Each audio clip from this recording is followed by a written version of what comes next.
Guys, in this video, my good friend Tom Seguto and I are going to discuss whether or not you're flexible enough to play golf. And I'm here at Tom's course in Myrtle Beach. Tom, thanks for having me, man. Great to see you again. Beautiful day. We're out here filming videos for everyone out there, and we want to help the masses, the golfing masses. And one of the questions that comes up on my channel, and you get it a lot as well. All day. I'm getting older, I can't move as well. I'm not flexible enough to do what you're asking me to do. And another thing that often comes up alongside that might be that stack and tilt doesn't work for older people, or it's bad for your back, or it's bad on the joints. We're here today to dispel that myth and show exactly how to use your body and to prove to everybody that they really are flexible enough. So what would you say to somebody who came at you with that comment first? Where would you start? If someone said, am I flexible enough, or I need to go to the gym, let's say, that's common, or I'm not flexible enough, what I often tell them is, let's look at how the body works in the golf swing, and in particular, your swing. And oftentimes what I see are a lot of restrictive elements that are just innately in their swing. Yeah. And it just happens to be a lot of the common things you see out there in the magazines and on video. Yeah. And it doesn't take a lot of tweaking to start unlocking somebody's body. I like to visualize it like you're either restricted and locked, or you're unlocked and free. Yeah. You know, free me from this cage. And my personal experience, I had back pain at 18 from doing a lot of the traditional things, locking, restricting. And so this system is actually proof on my end that it has saved me for a lifetime. And what a statement that is. And there's no doubt, because I get comments and messages from people saying exactly that. Thank you. This has helped me to not just enjoy golf again because I hit the ball better, but do it pain-free. Pain-free. And the longer you can play this game for without pain and have fun hitting the ball better, I mean, that's a real gift to give to people. So we want to explore that today. If you're sitting there thinking you need to go to the gym, if you've done some fitness screen, someone's told you you're too tight in some of your areas of your body, I'm going to show you with Tom's help today that this just is not the case. I've taught thousands of golf lessons, and if I could count on one hand the number of people who really had a physical limitation that stopped them from doing what I wanted them to do. So we're going to show you where we would start, the things that we see very often. I'm going to get Tom to set up to this golf ball, and from the ground up, going to talk through some of the things that I see as common problems, which lead to that restriction, lead to that feeling of not being flexible enough, and actually lead to pain. Yeah, yeah. So if you want to go ahead and just set up to the ball for me, I'd love to see you take your regular setup. Now Tom's going to set up in a way that is consistent with how I would typically like to see somebody setting up. He's a good player, understands the system. He has his feet turned out beautifully here at setup, and that's a huge unlocking piece. Like if you took nothing else away from this video and you just decided to turn your feet out 20 degrees or 30 degrees next time you set up to the golf ball, I feel like that's a win-win for everybody. What would happen if you turned those feet in, even to zero? And you know, I don't even know if I can get to zero anymore because it's been so long, but if I get to zero, I automatically feel a tightening in the knees. I feel restriction because of that. And I know there's going to be something stopping these hips from turning. Yeah. That's the first feel. It's right here. It's like the classic inward Hogan knees. You see those images? Yeah. And he even talks about it in his book, not to get too off topic, but he even says that will restrict your swing. Yeah, yeah.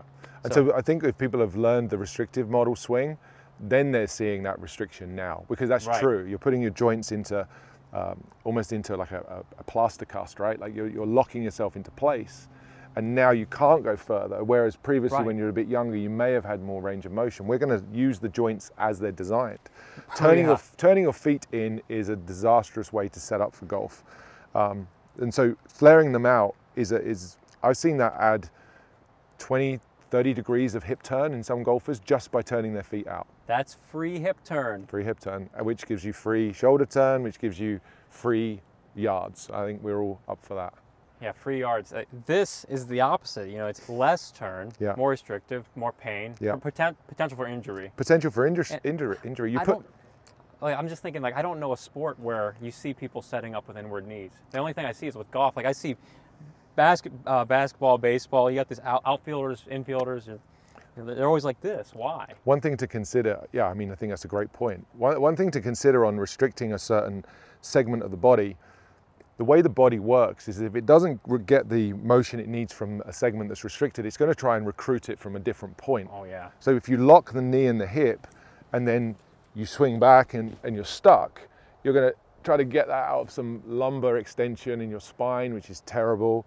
You're going to flex your arms because that's a increased range of motion. You're going to get it from somewhere else, which is detrimental to the swing and put stress on another part of the body. We want stress equalization. Every single movement in the stack and tilt system uses the body's natural range and plane of motion. That is an important point for us to make. There is nothing here that's being excessively stressed. Go ahead and take your setup again, buddy. That's why I say if you have a spine, legs, knees, hips, You can do head, this. you can play golf. So we've turned the feet out, which Tom also at the same time correctly and naturally now turns his knees out. Yes. You could have your feet turned out and you could still pin your knees in. We don't want that. That would be weird. And this does feel weird, by the way, when you do that. It doesn't feel right. Yeah. I think of a cowboy shooter pose. That's nice. So You have some wonderful analogies. I love the way you say some things. That's a great one. So feet turned out, knees turned out. That's going to give you more range of motion in the hips. And then staying down the bottom here as you turn back, your left knee's going to flex and your right knee's going to straighten. Go ahead and demonstrate that for everybody. And as you do that, you'll see this knee turn and hip turn is wonderful. And as you describe how you're feeling there, you can speak very easily. There's not like any stress in your body. If you reach the top of your swing, you're like, get the words out. Let's say it was inward and restricted. I'm going to try and get a full shoulder turn here. I can't get past this point. Yeah. And if I do, I will injure myself. Yeah. I'll pull something out. You will. Yeah. You will. So and that's an expert player who knows how to move, trying to get there and still not being able to. Now, turn your feet out. Turning my hips too, I'm limited right there. Yeah, turn everything out. Go to the top of the swing, lengthen that thing out, let the knees change flex.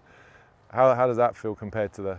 It's so freeing. It just feels that's how it should work. Yeah. That's how the body is stress-free. I envision like you're swinging a hot tub. You're loose, you're light, you're fluffy. Yeah. So it's a great demonstration. So if you're struggling with flexibility in your swing, you think you're too tight or you struggle for range of motion, we're going to start from the ground up. You're going to turn your feet out, turn your knees out, and make sure in your backswing that your left knee bends and your right knee straightens to allow a full hip turn. And from that full hip turn, you're going to get this wonderful full shoulder turn. You cannot get a full shoulder turn without the bottom part of the swing there supporting it. Tom, you're doing a nice job there, buddy. It's pretty easy to hold that position because I'm not stressing myself. A couple of other things. One other thing that you could do if you still felt like there was some tightness there would be to pull the trail foot back at setup. So a little bit like this? Yeah, maybe I would say to someone maybe half a foot back to start with, just something like that. Okay. That's something you can play around with, but that again builds in a little bit more of that hip turn in the backswing, helping a golfer to get further back. Free hip turn. So at this point, there's really no reason for not being able to get the full range of motion. You've set yourself up for success. Allow the knees to change flex, allow the hips to turn, and you'll get full range of motion with that upper body as well. Yeah, and Rob's using a word that is quite different than what you may hear. He's using the word allow. He doesn't say you have to turn your hips. He doesn't say manually turn your hips. He doesn't say manually move your knees. He doesn't say there's an initiator here and there's a chain reaction. And the hip turn is coming from the shoulders working with the hips and these knees and feet being out. So there's an initiator that causes all these things to happen. You don't have to necessarily think about moving the knees or the hips, though some people need to train that in because they've been going so long in the restricted world, they don't know what it's like to be free. But in most cases, I'd say like 90% of the people, you set them up this way, they're automatically free. Yeah. Yeah. Let's put our money where our mouth is. You can hit one, and then we're going to bring in a special guest who you can introduce in a second, who may be more of the demographic that we're speaking to here. Right. And we'll show you how we really would apply this in the real world. I know, because I'm this young guy. Well, obviously you don't know what it's like to have back pain. And I should be standing there, not you. I'm the old guy in this duo. Go ahead and hammer one out there. All right, let's set up light and fluffy.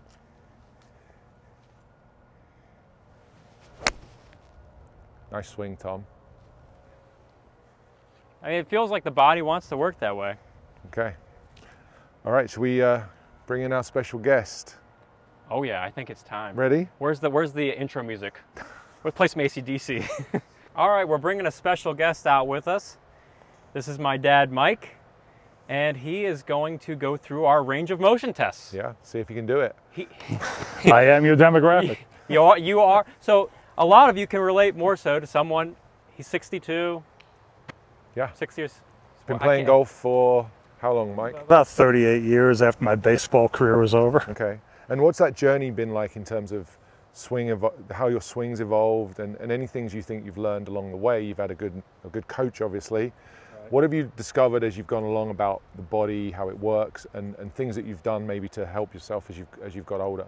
Well, probably like a lot of folks in my age range, I started with Ben Hogan's 5 Lessons book, not knowing a thing about golf, so I took that as golf gospel.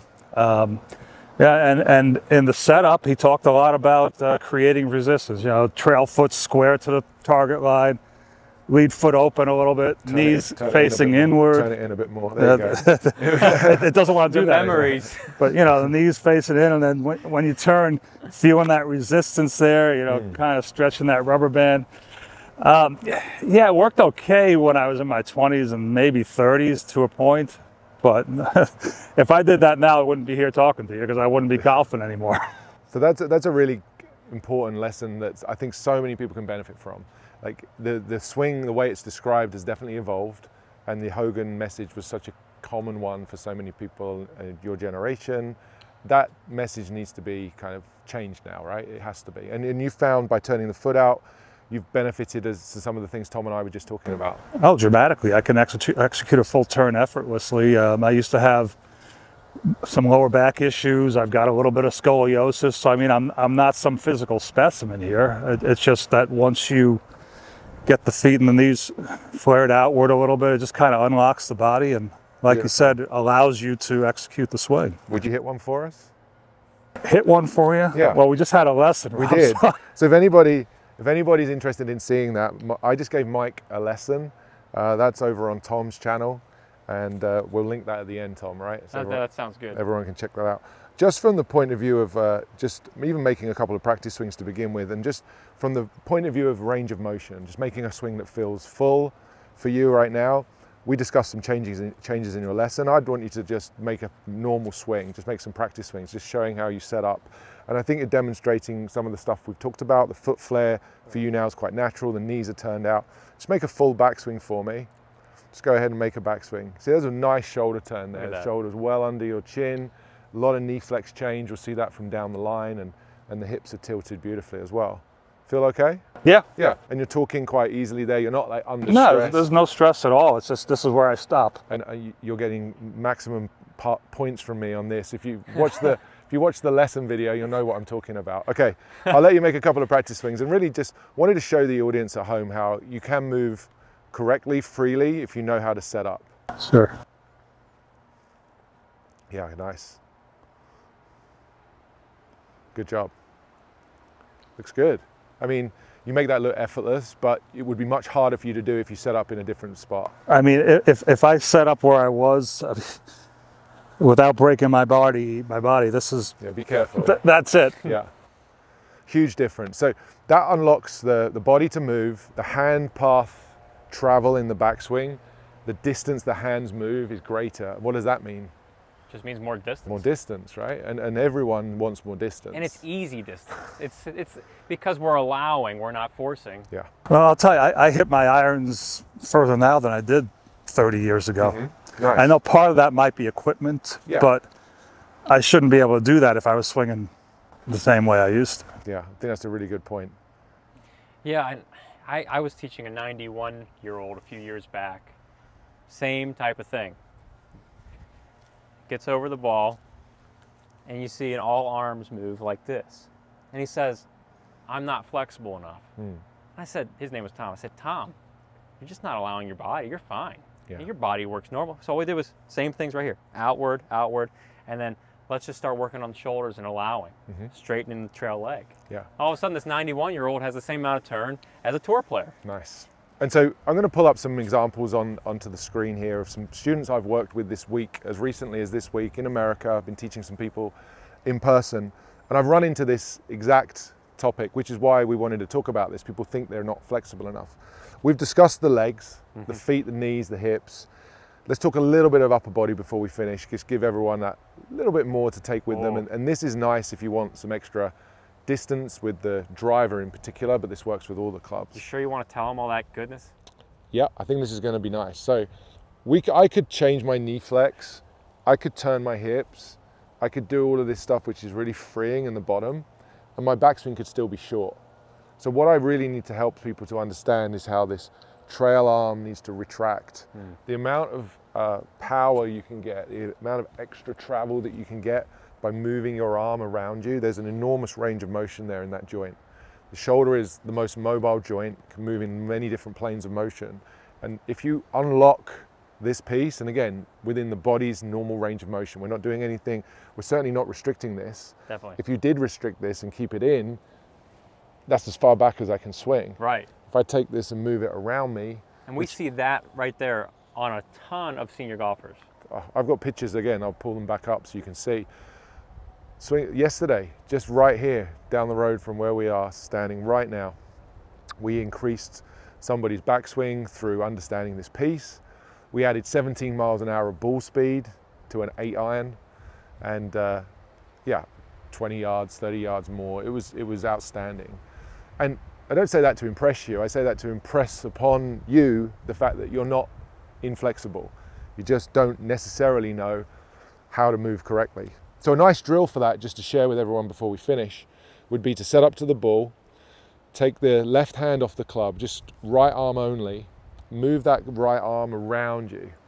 And from that front camera, you'd want to almost see the trail shoulder appear behind my head. Right. So if you come and stood this side of me, Tom, you maybe point that out.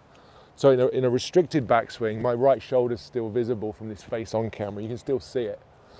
In the exercise, I'm trying to retract it fully. You can see it behind my head. Yeah. And then you put both hands on the club, and having some sense of where that arm was able to get to, you'd find that your backswing would be much longer. It's tasty. I don't have a good word for it, but that's a great word. I kind of relate this feel to my students. I'll say, imagine you're like an elephant with a trunk, and you're swinging that trunk. Nice. So like, elephant's not going to swing the trunk like this. Yeah, exactly. So finishing up with feet turned out, knees turned out. Right. Full range of motion. And then right arm only exercises. You can stand up right now at home and do this. Oh, just do it right now. If you have a mirror at home, just look in front of the mirror, face on, short swing, no retraction, long swing, full shoulder retraction, move the arm around you. Yeah. Big back swing. Should I hit one, Tom? I was going to get out of the way, but I didn't know. You didn't need to. I could have stopped. I thought you would be fine. I could have stopped. Take the arm, move it around. Both hands on the club. Okay.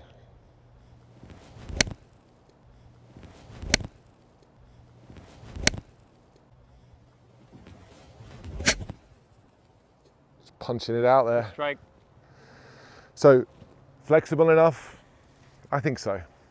And if you still don't, body just works. If you still don't think you are, then we'd probably like to try and help them. You can send me a swing video and I'll take a look.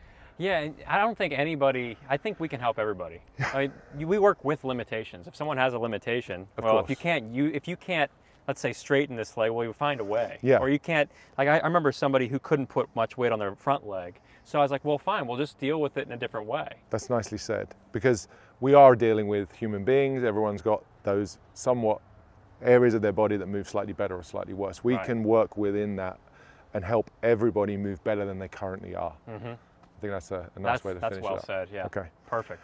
Tom, thank you for joining me today. I've loved making this video. Enjoyed it. Mike, thanks a lot. As I say, if you'd like to see more stuff, Tom and I have been making some videos. They're going to be across both of our channels. I'll put all of the information about Tom's channel down in the description. Make sure you're subscribed to everything he does. And if you'd like to watch the lesson I did with Mike, you can click somewhere here and go ahead and watch that one next. Thanks very much for watching, guys.